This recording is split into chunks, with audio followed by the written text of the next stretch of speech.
हमारे पास चावल बच जाते हैं तो आज मैं आपको बचे हुए चावल में से एक बहुत ही बेहतरीन नाश्ते की रेसिपी बताने वाली हूँ जो आप सभी को बहुत ही पसंद आएगी। बहुत कम तेल में हम इसे बनाकर तैयार कर सकते हैं बच्चों के लंच बॉक्स के लिए या फिर चाय कॉफ़ी के साथ नाश्ते में। ये बहुत ही खाने में मज़ेदार लगता है। दोस्तों, ऐसी नई नई रेसिपी देखने के लिए अभी तक आपने मेरे चैनल किचन क्राफ्ट रेसिपी को सब्सक्राइब नहीं किया है तो ज़रूर सब्सक्राइब कर दें। हेलो दोस्तों, मैं हूं हेतल और किचन क्राफ्ट रेसिपी में आप सभी का बहुत बहुत स्वागत है। तो चलिए आज की मज़ेदार रेसिपी बनाना शुरू करते हैं। यहाँ पर मेरे पास एक बाउल के करीब बचे हुए चावल है तो हम इसका इस्तेमाल करने वाले हैं। अगर आपके पास खिचड़ी बच गई है तो आप उसका भी इस्तेमाल कर सकते हैं, और अगर खिचड़ी या चावल नहीं है और ये नाश्ता बनाना चाहते हैं तो आप पोहे का इस्तेमाल भी कर सकते हैं। अब इसके अंदर हम मोयन के लिए 2 से 3 चम्मच तेल डालेंगे। इतनी क्वांटिटी में से हम 3 से 4 लोगों के लिए ये नाश्ता बनाकर तैयार कर सकते हैं। अब इसके अंदर हम डालने वाले हैं सारे मसाले। तो पहले हम चावल के साथ ही सारे मसाले मिक्स कर लेंगे। तो दही मिलाएंगे 2 बड़े चम्मच के करीब। ये जो दही मैंने लिया है वो बहुत ज़्यादा खट्टा नहीं है। अगर खट्टा वाला दही है तो आप फिर 1 चम्मच डालें। 1 टीस्पून के करीब इसके अंदर हल्दी पाउडर डालेंगे। 2 टीस्पून के करीब लाल मिर्च पाउडर डालेंगे। हम लाल मिर्च का इस्तेमाल करने वाले हैं तो फिर आप क्वांटिटी अपने हिसाब से डालें। अगर आपको ज़्यादा तीखा पसंद है तो आप क्वांटिटी बढ़ा सकते हैं। नमक स्वाद के हिसाब से मिलाएं। तो यहाँ पर मैंने 1 टीस्पून के करीब नमक मिलाया है। अगर आप चावल में नमक डालते हैं तो फिर नमक आप वो क्वांटिटी से डालें। आधा टीस्पून अजवाइन डालेंगे, आधा टीस्पून गरम मसाला डालेंगे।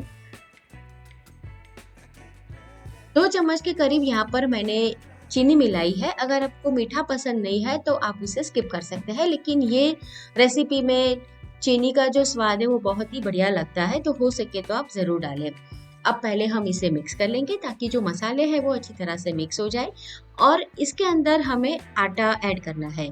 तो आपके पास जितने भी चावल है उसके हिसाब से आप आटा ऐड कर सकते हैं। अगर आप पहले इस तरह से पूरा मसाला डालकर तैयार कर लें तो अभी ये अच्छी तरह से मसाले से मिक्स हो गया है हमारा जो चावल है वो।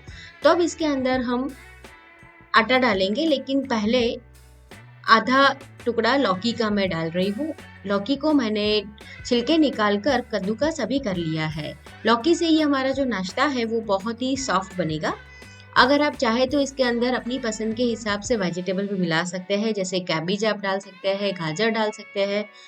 तो अभी यहाँ पर घर में मेरे पास लौकी थी तो मैंने लौकी इसके अंदर मिला दी है।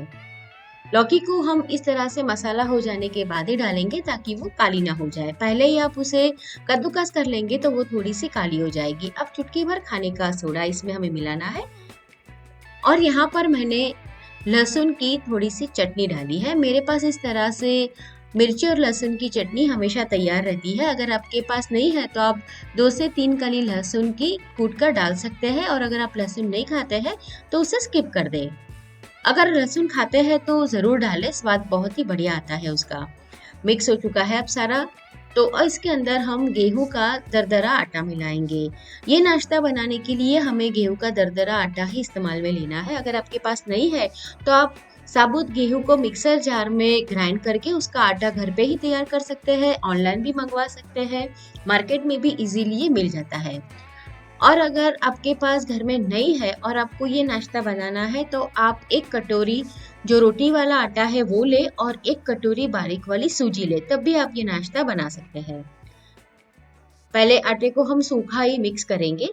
अभी मुझे यहाँ पर थोड़ा सा ये कम लग रहा है आटा, तो मैंने आधा कटोरी और ले लिया है, और इसमें हम ज़्यादा पानी नहीं मिलाएंगे। हमारे जो चावल है और जो लौकी हमने डाली थी और मसाले डाले थे तो थोड़ा सा पानी उसके अंदर निकलेगा, तो उसमें ही पहले हम उसे मिक्स कर लेते हैं। हाथों पे थोड़ा सा प्रेशर लगाएंगे। अगर आपके पास छाछ है तो फिर पानी की बदले आप वो भी डाल सकते हैं। तो पहले हम आटे को ऐसे ही मिक्स कर लेते हैं, और फिर आवश्यकता के अनुसार पानी थोड़ा थोड़ा डालकर इसका एक आटा गूंथ लेंगे, और इसे हमें फिर 10 से 15 मिनट रेस्ट देना है, क्योंकि हमने दरदरे आटे का इस्तेमाल किया था तो वो थोड़ा सा फूलेगा, अपने अंदर पानी एब्जॉर्ब करेगा, तो उसे रेस्ट टाइम देना बहुत ज़रूरी है।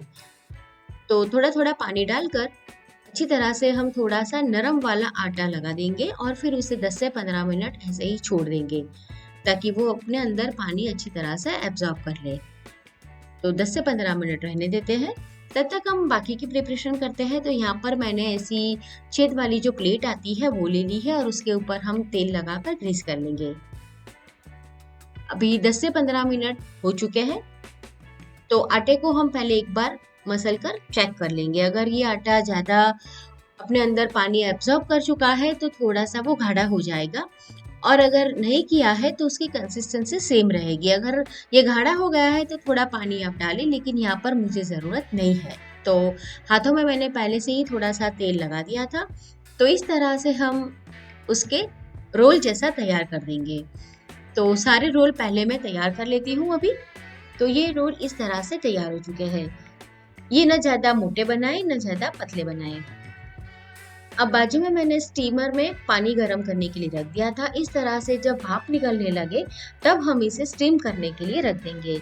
ये नाश्ता बहुत ही कम तेल में बनता है और खाने में बहुत ही टेस्टी लगता है। अगर आप हेल्थ कॉन्शियस है तो आप इसके अंदर मोयन भी ना डालें और ये आटा लगाकर इस तरह से उसका मुठिया तैयार कर ले और फिर गरम गरम बिना तड़के के खाए तो ये बहुत ही टेस्ट में मज़ेदार लगता है। गैस की फ्लेम को फास्ट रखेंगे और 10 से 12 मिनट तक इसे हम हाई फ्लेम के ऊपर स्टीम कर लेंगे। अभी 12 मिनट हो चुके हैं तो एक बार चेक कर लेंगे। तो ये तैयार हो चुका है। देखकर अगर आपको पता नहीं चल रहा है, आप पहली बार बना रहे हैं, तो फिर आप चाकू से इसे चेक भी कर सकते हैं। चाकू आपका क्लीन निकल के आएगा जब ये तैयार हो चुका होगा। तो चाकू हमारा क्लीन आ रहा है, यानी कि ये तैयार है। 5 मिनट के लिए इसमें हम ऐसे ही इसे छोड़ देंगे। गैस मैंने अभी ऑफ कर दिया है, लेकिन इसे ढककर 5 मिनट भाप में ऐसे ही रहने देते हैं और फिर 5 मिनट के बाद उसे हम निकाल देंगे।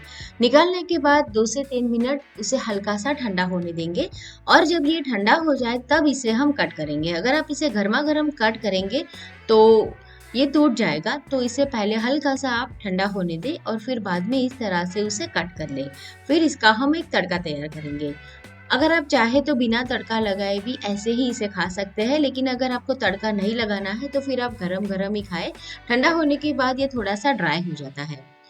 अब तड़के पैन के अंदर मैंने 3 से 4 बड़े चम्मच तेल गरम करने के लिए रख दिया था। हो सके तो मूंगफली के तेल का इस्तेमाल करें। अब इसके अंदर हम 1 चम्मच सरसों के दाने डालेंगे। आप चाहे तो जीरा भी डाल सकते हैं। आधा टीस्पून के करीब इसके अंदर हम हींग डालने वाले हैं। तेल डालेंगे। तेल और हमारी जो सरसों है वो अच्छी तरह से जब क्रैकल होने लगे, यानी कि चटकने लगे, तब इसके अंदर करी पत्ता डालेंगे 8 से 10। तड़के को एक बार मिक्स कर लेंगे और फिर जो मुठिया हमने कट करके रखा है वो इसके अंदर डाल देंगे। जब भी आप मुठिया इसके अंदर डालें तो थोड़ी सावधानी से डालें। इस तरह से 2-3 करके डालें। एक साथ अगर आप डाल देंगे तो ये गरम गरम तड़का आपके ऊपर लग भी सकता है। तो पहले इस तरह से थोड़े डालें और फिर बाद में हल्के हाथों से मिक्स कर लें। गैस की फ्लेम को हमें स्लो ही रखना है। ये जो सारे मुठिए हैं वो तड़के के अंदर अच्छी तरह से कोट हो जाने चाहिए। अगर आप मूंगफली के तेल का इस्तेमाल करेंगे तो इसका स्वाद और सुगंध दोनों ही बहुत मज़ेदार आने वाला है। ऐसा नहीं है कि आप मूंगफली के तेल का ही इस्तेमाल कर सकते हैं, लेकिन उसमें ज़्यादा बेटर रिजल्ट मिलता है। हल्के हाथों से चलाते हुए मिक्स कर लेंगे। अगर आपको बहुत क्रिस्पी इसे करना है तो आप इसे स्लो फ्लेम के ऊपर 10 से 15 मिनट रहने दें और थोड़ी थोड़ी देर में चलाते रहें। मैं अभी उसे क्रिस्पी नहीं कर रही हूँ, इसे ऐसे ही सर्व करने वाली हूँ। तो हमारे गर्मा गर्म लौकी मुठिया बनके तैयार हो चुका है, जो बचे हुए चावल में से बनाया है, और ये बहुत ही सॉफ्ट बनता है और खाने में बहुत ही मज़ेदार लगता है। तो दोस्तों, एक बार ये रेसिपी आप ज़रूर ट्राई करें। रेसिपी आपको कैसे लगी कमेंट करके मुझे ज़रूर बताएं और ऐसी नई नई रेसिपी देखने के लिए किचन क्राफ्ट रेसिपी को सब्सक्राइब करना बिल्कुल ना भूलें।